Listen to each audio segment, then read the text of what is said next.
Jaya Radha Madhava Kunja Bihari.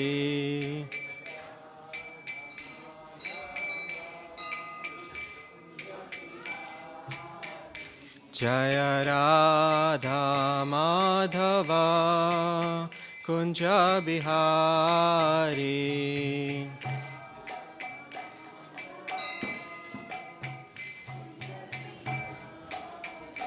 Jaya Radha Madhava Kunja Bihari.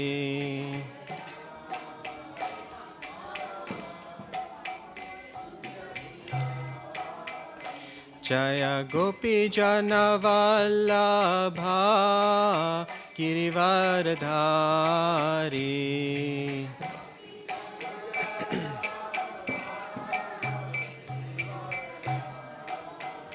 Jaya Gopi Jana Vallabha Girivardhari.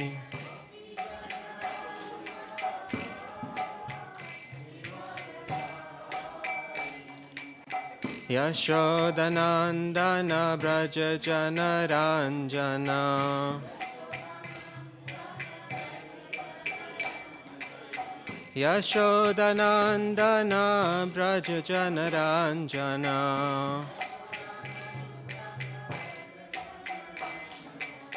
Yamunatira Vanachari.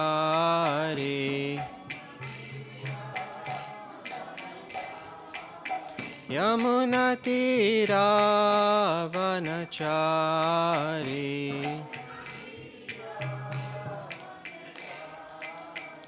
Jaya Radha Madhava Kunja Bihari.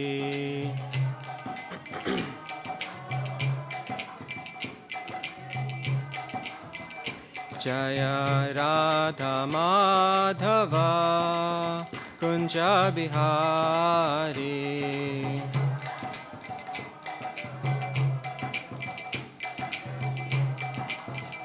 Hare Krishna, Krishna Krishna, Hare Hare, Hare Rama,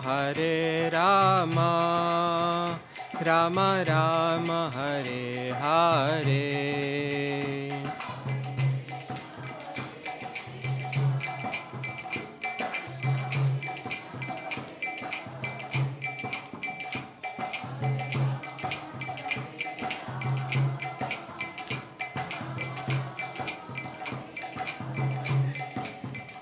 Hare Krishna, Krishna Krishna, Hare Hare, Hare Rama, Rama Rama, Hare Hare.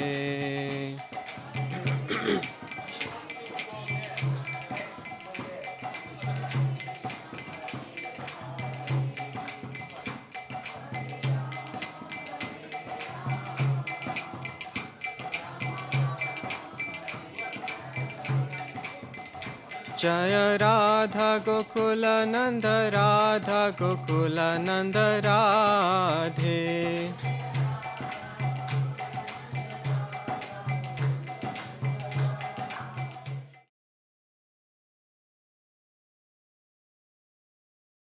Jaya. O conqueror of wealth, there is no truth superior to me. Everything rests upon me as pearls are strung on a thread. So we'll just recite the English ones as well. O conqueror of wealth, there is no truth superior to me. Everything rests upon me as pearls are strung on a thread. So I'll read the purport. It's a bit long, but it's quite an important purport. There is a common controversy over whether the Supreme Absolute Truth is personal or impersonal. As far as Bhagavad Gita is concerned, the Absolute Truth is the personality of Godhead, Sri Krishna, and this is confirmed in every step. In this verse, In particular, it is stressed that the Absolute Truth is a person. That the personality of Godhead is the supreme Absolute Truth is also the affirmation of the Brahma Samhita, Ishvara Parama Krishna Sachidananda Vigraha. That is, the supreme Absolute Truth, the personality of Godhead, is Lord Krishna, who is the primeval Lord, the reservoir of all pleasure, Govinda, and the eternal form of complete bliss and knowledge. These authorities leave no doubt that the Absolute Truth is the Supreme Person, the cause of all causes. The impersonalist, however, argues on the strength of the Vedic version given in the Shvetashvatara Upanishad 3.10, Tato yad uttarataram tad arupam anamayam, ya etad vidur amritaste bhavanti athetare dukham eva piyanti. In the material world, Brahma, the primeval living entity within the universe, is understood to be the supreme among the demigods, human beings and lower animals. But beyond Brahma, there is the Transcendence, who has no material form and is free from all material contaminations. Anyone who can know him also becomes transcendental, but those who do not know him suffer the miseries of the material world. The impersonalist puts more stress on the word arupam, but this arupam is not impersonal. It indicates the transcendental form of eternity, bliss, and knowledge as described in the Brahma Samhita quoted above. Other verses in the Shvetashvatara Upanishad 3, 8, and 9 substantiate this as follows. Vedahametam purusham mahantam aditya varnam tamasa parashtat tam eva viditva timrityumeti nanya pantha vidyate yanaya yasmat param na paramashti kinchid yasman naniyo nojayoshti kinchid vriksha iva shtabdho divitishtati ekas tenedam purnam purushena sarvam. The translation of those two verses. I know that Supreme Personality of Godhead, who is transcendental to all material conceptions of darkness. Only he who knows him can transcend the bonds of birth and death. There is no way for liberation other than this knowledge of that Supreme Person. There is no truth superior to that Supreme Person, because he is the supermost. He is smaller than the smallest, and he is greater than the greatest. He is situated as a silent tree, and he illumines the transcendental sky, and as a tree spreads its roots, he spreads his extensive energies. From these verses, one concludes that the Supreme Absolute Truth is the Supreme Personality of Godhead, who is the all-pervading by his multi-energies, both material and spiritual. So just to reiterate the verse, O conqueror of wealth, there is no truth superior to me. Everything rests upon me as pearls are strung on a thread. So before we share anything today, I'm just going to request the blessings of the previous teachers who have passed on this knowledge to us by reciting a few prayers to invoke the blessings. Om Jnana Timirandhasya Jnananjana Shalakaya Chakshurun Melitam Yena Tasmai Shri Gurave Namaha Shri Chaitanya Manobhishtam Stapitam Yena Bhutale Swayam Rupa Kadamayam Dadati Swapadantikam Vandeham Shri Guru Shri Yuta Padakamalam Shri Gurun Vaishnavamscha Shri Rupam Sagrijatam Sahagana Raghunathanvitam Tam Sajivam Sadvaitam Savadutam Parijana Sahitam Krishna Chaitanya Devam Shri Radha Krishna Padam Sahagana Lalita Shri Vishakanvitamscha He Krishna Karuna Sindhu Dina Bandhu Jagatpate Gopesha Gopika Kanta Radha Kanta Namostute Tapta Kanchana Gaurangi Radhe Vrindavaneshwari Vrishabhanu Sute Devi Pranamami Hari Priye Vanchakalpatarubhyascha Kripa Sindhubhya Evacha Patitanam Pavanebhyo Vaishnavebhyo Namo Namaha Jai Shri Krishna Chaitanya Prabhu Nityananda Shri Advaita Gadadhara Srivasadi Gaura Bhakta Vrinda Hare Krishna Krishna Krishna Hare Hare Hare Rama Rama Rama Hare Hare. So we find ourselves in chapter 7 today. How did we get to chapter 7? So just to give a bit of a prelude, the Bhagavad Gita starts off at the battlefield of Kurukshetra. How many of you have been to Kurukshetra? A few of you, okay?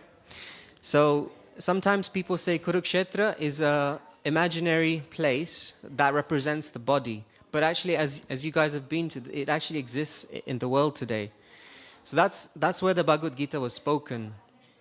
So just as a huge battle is about to take place, Arjuna, one of the principal warriors in the battle, he asked his charioteer, who happens to be Krishna, please drive this chariot in between the armies so that I can observe who I'm about to fight. So Arjuna is teaching us a first lesson here. Before we act, we have to think. And he shows that by actually pausing before he's about to do this battle to understand what is he about to actually do. So that's the first lesson we can take. Then Krishna becomes his guide. So he starts to inform him about the identity, because Arjuna, one of the concerns he expresses is that this battle is about to take place and so many people are going to be killed. Now, who thinks killing is a good idea? Anyone? No, right? So Arjuna expresses a valid concern that I don't want this killing to take place. So Krishna in turn responds to that by saying, actually, we're not this body, we're the soul within. The famous saying goes, we're not human beings having a spiritual experience, we're spiritual beings having a human experience. So Krishna explains that even though this body may end, that soul passes from one body to another. Just like you may have been wearing different clothes, right? You're not wearing, hopefully, the same clothes as you were yesterday. So just as you change clothes today and then you're going to change to another pair of clothes, similarly, the soul changes bodies from one body to another. Then in chapter 3, he starts to talk about the principle of karma yoga. So the Bhagavad Gita can be almost split up into 3 sections. The first 6 chapters talk about principle of karma yoga. The middle section talk about bhakti yoga, and the final 6 chapters talk about jnana yoga. So he explains the different types of karma, and then he gives more knowledge in chapter 4, which is called transcendental knowledge. Then in chapter 5, he starts talking about action in Krishna consciousness. So these are things like the 3 doers. There's the individual soul, there's the spirit soul, the paramatma. That's the aspect of God within our hearts. And then there's material nature. And then in chapter 6, he talks about dhyana yoga. And in this chapter, he talks about the 8-fold process of Ashtanga yoga. So now we get to chapter 7, the knowledge of absolute. So how many of you are planning a holiday anytime soon? Okay, I can see a very eager person to go on holiday.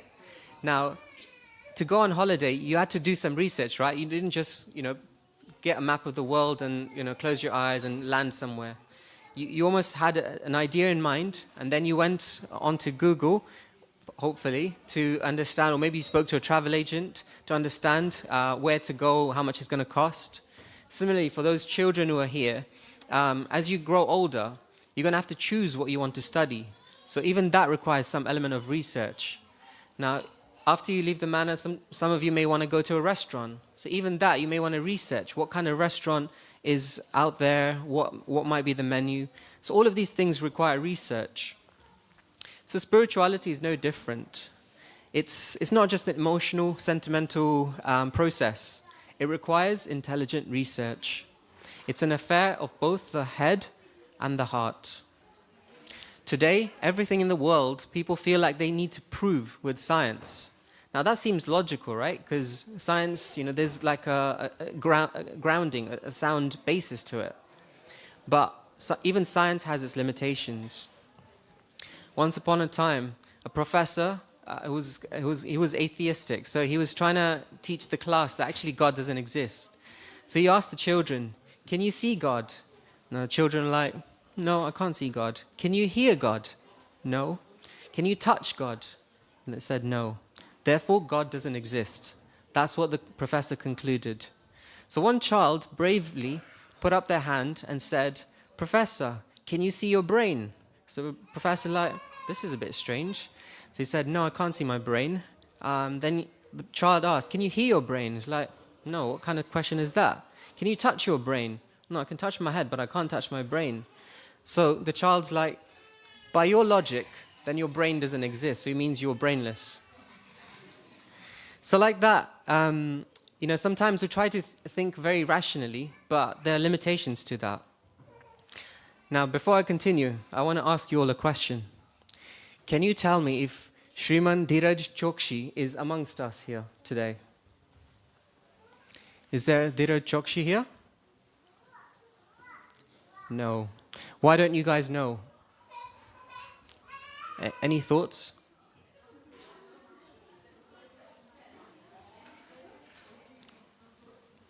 Anyone want to shout out? Why don't you know if there's a Dheeraj Chokshi here? You haven't met him. You don't know. Even if he was here, you wouldn't know, right? Because you haven't seen him.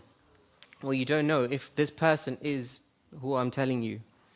So in a similar way, if we don't know who God is, how can we try to understand who he is? So it works in a very similar way. If we don't know who God is, how he looks, what his qualities are, what are his activities, what are the things that attract us, his attention, then how are we supposed to find him? So it's almost quite absurd to solely rely just on our sensory perceptions. Now, Krishna in this verse, he says, "There's no truth beyond me." Now, within us, all of us have this innate need and desire to explore what is our actual essential being. Where do I come from? But the problem is, we don't prioritize that enough. So Krishna is saying here, there's nothing beyond me. There's no truth beyond me. So how are we supposed to know what is truth? Because, in the example of the professor is solely relying on what is physically perceptible. So the saintly teachers actually teach us 3 ways that we can understand truth. And these are known as 3 pramanas. So the first pramana is pratyaksha. And this is what the professor was displaying. So that's just understanding truth based on what you can perceive with your senses. The next type of pramana is anuman. Anuman is something that you infer on the basis of your mind. So it could be as something as simple as, I'm feeling cold, so that means that it's now winter, right? The last pramana or way of understanding truth is through shabda, and this means received from an external source.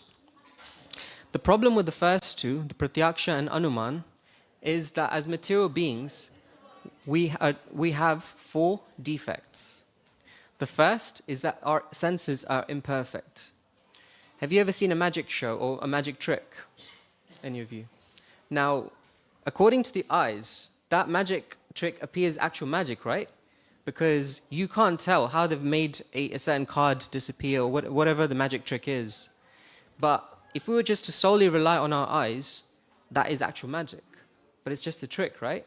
So our senses are imperfect. There's the limitation to our senses. Second defect we have is we're prone to making mistakes. Who here can put up their hand and say they've never made a mistake in their life? We all do, right? It's just part and parcel of being a human being. The third is we're susceptible to illusion. Sometimes we see or do things and it's not quite exactly how it actually is. And the last is we have a propensity to cheat.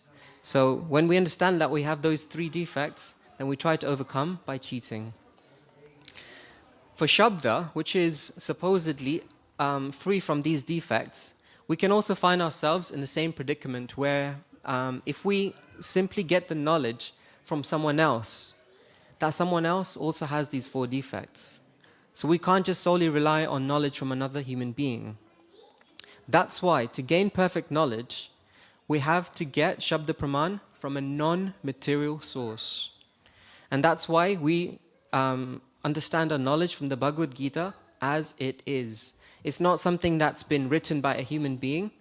The Bhagavad Gita was given by Krishna himself, and Prabhupada has simply given us the translation as it is. There's actually 6,000 plus versions of the Bhagavad Gita. Now, it's so easy to get confused. That's why we refer to the Bhagavad Gita as it is, because there's no additional things added to that. So think for yourself. Just reflect in your own lives. Are there instances when you heard something, but you weren't able to fully grasp it until you actually experienced it? Can anyone think of any examples? You heard something, so somebody told you something, but it wasn't until you actually experienced it yourself that you were able to grasp that lesson or that understanding or that knowledge. Can anyone give me an example? Yes. Say again? Marriage. Classic example, marriage. Yeah, we all go into marriage thinking it's going to be all hunky-dory, and then when we get into it, it's a whole different reality, right? Really good example. Now, there's also another question. Has there been anything that you've heard that has actually saved you from having to actually experience it? Can anyone think of any examples? Something that you might have heard, that you understood and accepted, and it saved you from having to go through pain or whatever, suffering. I'll give you an example. As a child, how many times might have you heard your parents saying, "Don't put your hand in fire"? Right?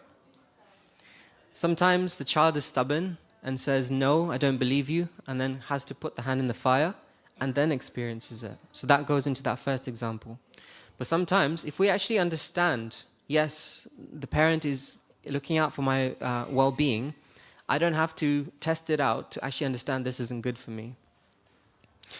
So on that example, why do you think we struggle to actually accept the truth just from hearing? Any thoughts?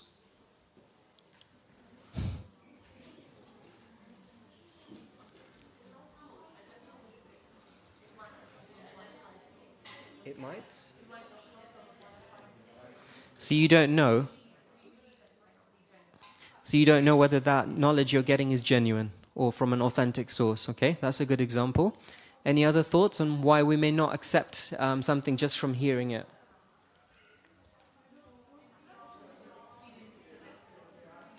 So sometimes we believe that experience is the best teacher, right?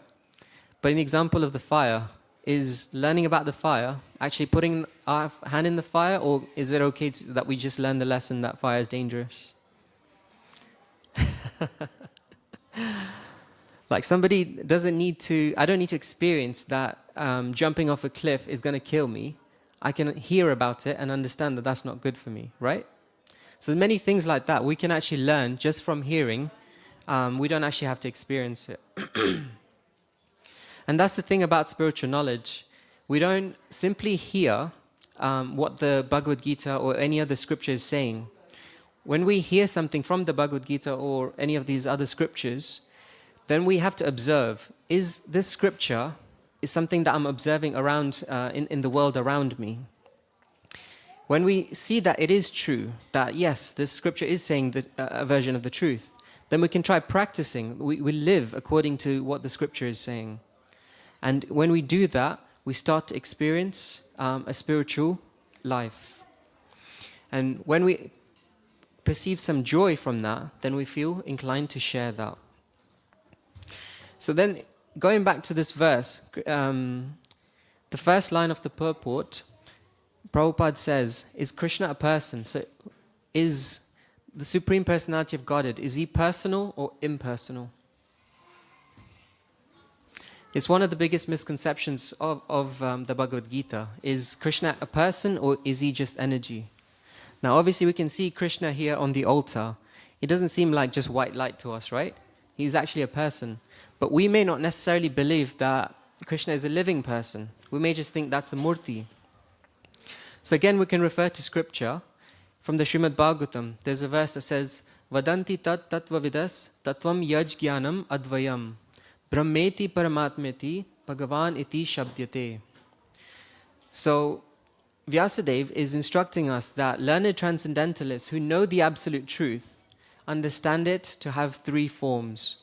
The first is Brahman, and that's the energy of the Lord. Then there's Paramatma, that's the localized aspect of the Lord within our hearts. And then there's Bhagavan, the supreme person, the actual personal form of the Lord. So a better way to understand this, something that might be a bit more relatable. There was once three men who stood at a train station, and they only stumbled across this train station, so they didn't actually know what a train is.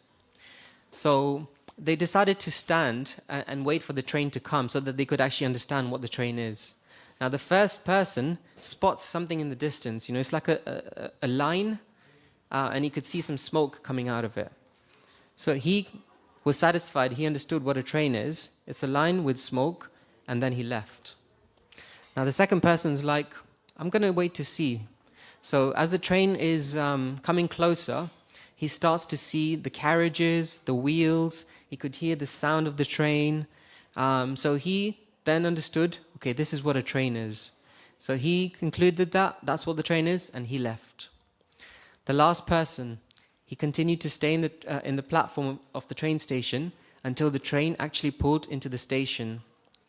Until he could see, it wasn't just carriages, but there was also windows, there's doors, there's chairs, all these things, different compartments. There's like the engine compartment, there's the food compartment. All these aspects of the train he could appreciate when the train actually pulled into the station.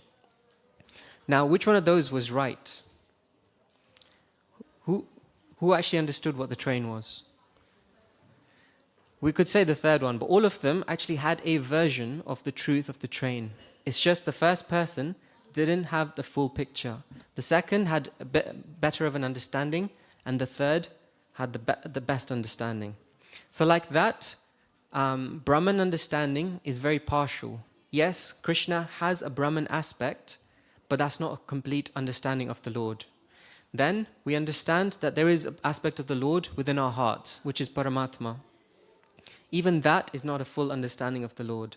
Because Krishna says there's no truth beyond me, he's basically giving us an understanding that there is a person behind the energy, behind the aspect of the Lord within our heart. So to the extent that we are willing to understand, to the extent that we're willing to stay at the train station and understand that there is more, I'm not just going to accept something very vague. To that extent, we can actually start to understand the Lord. The problem is, we are used to superficial understandings in this material world, especially with the birth of social media. Everything we see is just like a snapshot, a picture of somebody's life, but we don't know what's going on underneath it. Somebody raised the example of marriage not being what it turns out to be. Now, if you see on social media, people are having holidays, fancy houses. That's just a picture of what you see in their lives. You don't understand the fights that they might be having, the challenges that they're going through, all these things, that's the substance behind people's lives. All we see is a snapshot. And we get easily distracted just by the external aspect. So we have to move away just from looking at the external, the appearance of something, and go deeper to understand what is the essence. And that starts by us questioning. Rather than just taking things at face value, can I understand what is the inner workings behind what I'm seeing? Even with scripture, we're not asking you to just simply accept this. Like I said, you hear, you observe, is it actually true? Then can I live it and experience what it's actually saying? It's not a case of just accepting it at face value. There's some people who blindly reject religion on the basis that it's just a faith. But those who blindly reject are as bad as those who blindly accept. We're not asking people to blindly accept spirituality. You have to understand what the scriptures are saying and then see whether that applies to you personally. It's a very personal thing. One of the most dangerous phrases in the English language is, I already know everything. So if we understand that there is God, we go back to that question, can you show me God? So Krishna cites the analogy, just as pearls are strung on a thread, there's the pattern of the beautiful necklace, but can you see the thread in the pearl necklace? Generally, you can't, right? I don't know if anyone's wearing a pearl necklace, but when you see a pearl necklace, you can't actually see the thread. So how do you know the thread is there? Right? It's being held together. It's not magic. There's a thread actually holding that. So similarly, God designs this creation. He creates it and sustains the entire complexity of the workings of this universe. Yet, he remains invisible to the immature observer. As a famous philosopher, William Paley, said, he came up with this watch theory. When you observe a watch, you don't just accept that it just randomly appeared by chance, right? There was a designer behind it. You know, there's a screen, there's the internal workings, the mechanism. There's an intelligent designer behind it. So when we observe the world around us, you know, just the other day I was in nature and observing some flowers and fruits. And just to see how everything is so intricately designed, that didn't just happen by chance. So like that, we can start to understand that yes, there is this very intricate universe out there, and there's a designer behind it. Because without Krishna's presence, there's no existence. We're so guilty of focusing on just the externals, as I was saying. Like, for example, the makeup industry in the world is currently worth 160 billion pounds. People spend so much time at the gym, for example. How many of us go to the gym? Not so many. For those of us who are familiar going to the gym, sometimes you tend to focus on those muscle groups that simply people can see, right? You neglect those things which are not visible because, again, it's all about the external appearance. Take, for example, a beautiful house. That house is standing where it is because there's a foundation. Similarly, when you look at one of the biggest buildings in the world, for example, like the Burj Khalifa or something like that, it's there, it's standing as tall as it is because the foundation goes really deep. So what I'm really trying to bring out here is that there's an essence, there's a foundation that we need to understand, not just take things externally at face value. As you were saying, in the relationship, in the beginning, everybody's sort of on their best behavior, trying to impress each other. And then when you get married, the reality comes out. So again, it's an example of people just focusing on the externals, things on a superficial level, and neglecting what's really the essence of it. So let's not get deluded simply by appearance. Let's search for substance. So to summarize what we've discussed, I asked you the question at the beginning. If we don't know who God is, I asked you, can you name this, can you identify this person? None of you knew who it was. And that's because you don't know who that person is. So in a similar way, if we don't know God, how can we try and understand him? Then I shared some knowledge of how we can actually understand knowledge. There's pratyaksha, which is sensory perception. There's anuman, which is things that you infer from your mind. And then there's shabda, things which we gain from a non-material source. So we have to hear, we have to observe, we have to live, experience, and then share. And we ask the question, is Krishna a person or just an energy? He's both. There's three forms of the Lord. And to the extent that I'm willing to learn and appreciate Krishna in his fullest form, then he will actually reveal himself to us. And how can we actually see God? We can appreciate him in nature, his design, his workings, because anything that is in existence has an inner working, just like the watch. And what we said is, let's not focus just on the external appearance, but let's focus on the substance. So I'll conclude here and invite if there's any thoughts, reflections, questions, corrections. Anything that stood out to you that you might not have known perhaps before? Because I like to make, it's not just me sitting up here, giving you knowledge. A lot of you already know these things, but it's just anything that resonated with you perhaps, that you might be taking away today. Yes?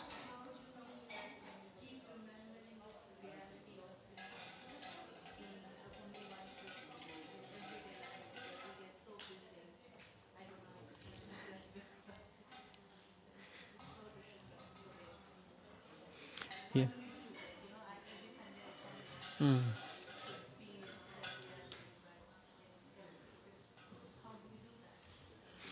Okay, so just to repeat your question, how do we remember this absolute truth when sometimes we just get so busy in life? Um, Generally, whatever we focus on, that grows. You know, say you had a plant in your house, right? If you only watered it once in a month, that plant is pretty much going to die, right? Unless it's a cactus, which doesn't need much caring. So in a similar way, when we recognize the value of something, we have to start giving it more attention. There was once a survey done in the world that looked at the value of a body. So they actually understood what are the chemical compositions of a body, you know, how much oxygen there is, how much acid there is, all these things, and how much quantities of that was required. And they went to the market to understand what is the actual value of the body if you were to try and make that chemical composition of the body. Do you know how much the body is worth? You know, some people say the body's priceless because that's what we actually believe sometimes. But chemically, I mean, it will be worth something because all these chemical compositions are not free, right? But what they found was it was worth about £4, the chemical compositions of a human body in today's prices, right? But when you think about how much time, energy, money we spend on our physical body, it's insane. You know, like I said, the makeup industry, people, the amount of money people spend on the gym, all these things, it's because they have an understanding that I am this body and they don't know anything beyond that. So when we start to understand that there is something beyond this body, then we can start to prioritize that. And that means, what can I do to cater for the needs of my soul rather than just for the needs of my body and my mind? So like that, when we start to understand that, we start, even if it's 10 minutes every day, can you find 10 minutes every day to do something that nourishes your soul? You know, whether that's meditation, reading some scripture, whatever it is, something that resonates with you. But it's just something that can be done consistently. And from there onwards, what you'll find is, like I said, when you hear, you observe, and you start to live it, you'll experience a joy from it. And that will ensure that you start to allocate more time to it. Does that help? Thank you. Thank you for your question. Any other thoughts and questions? Yes, go ahead. How is the personalism approach to Krishna justified? Are the scriptures the only source of truth for the personalism approach? So if I understood your question correctly, how is the personalism aspect of the Lord justified? The fact that we consider Krishna to be a living entity, a person, so is scriptures the sole source of truth for that fact? Yeah, so it's a good question. How do we understand, besides scripture, that Krishna is a person, right? Now, like I said, the saints of the previous teachers have shared that there's three ways of understanding truth. One is sensory perception. But like I was saying, there's limitations to that. So we can try to understand Krishna using our senses, but there's only so much that we're going to be able to understand, right? We can try to speculate with our mind. Maybe Krishna is just a white light. Maybe we're all just energy, and when we die, we all just merge into this energy. But it's again just a conception of our minds. So I could come up with something, you could come up with something, but there's no basis in truth of that because it's just conceptions in our mind. And that's why scripture is needed, because it's not governed by any of these four defects. The scripture's not trying to cheat us. There's no illusion in the scriptures. There's no imperfect senses. All these things. That's the reason why we resort to scripture to understand the Lord. And there's many scriptures that back up. It's not just the Bhagavad Gita. Like in this verse, it was quoted Brahma Samhita, Ishvara Parama Krishna Sachidananda Vigraha. So Lord Brahma also says, Krishna is the supreme person, the original person. And there's many other scriptures that you can reference to understand and that back up this idea that Krishna is a person, not just a figment of our imagination. Thank you. Yes. Krishna was all about karma, I mean, obviously there was dharma was there as well. But what is the role of praying or prayer or in the whole karma this thing? Because if you are involved in doing the right thing and for the society and otherwise, you are kind of basically praying to God from that perspective. So where is the role of prayer comes in? So, just to repeat your question, where is the role of prayer within karma yoga, right? So, Krishna does mention karma yoga within the first 6 chapters. I wouldn't say that's the main message of the Gita. Just like if you have a sandwich, what's the most important part of that sandwich? Is it the bread or is it the filling? Right? You're not going to say, this is such an amazing sandwich because the bread is amazing, right? What defines that sandwich is what's there in the filling. So in the same way in the Gita, the most important aspect is in the middle section, which is bhakti yoga, right? And prayer is one of the essential components of bhakti. Even within karma, what we understand is there's a limitation of our own endeavor. You know, there's so many things when, if 2 people did the same thing, they may achieve a different result. Do you agree with that? Right? So we can't always control the outcome.